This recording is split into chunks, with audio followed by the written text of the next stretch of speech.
Ako nga pala, si Justin Lexus T. Perez.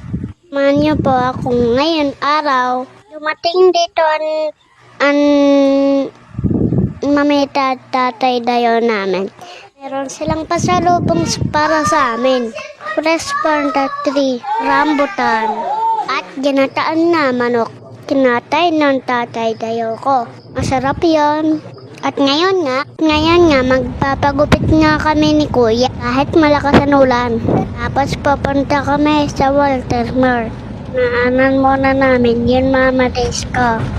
Tapos kumain kaming chowking. Salamat po Mama Days. Ayan, yan mga pala si Mama Days Perez ko. Shout out Mama Daisy Perez. Thank you so much. Habang naghintay kami ng pangkain, lalaro muna kami ng baby sister ko. Di ba parang saan pangkain? Lechon, chocolate. I love you baby sister ko. Mamaya namin ipapakita bagong gupit ng picture namin ng kuya ko. Enjoy watching guys. Salamat.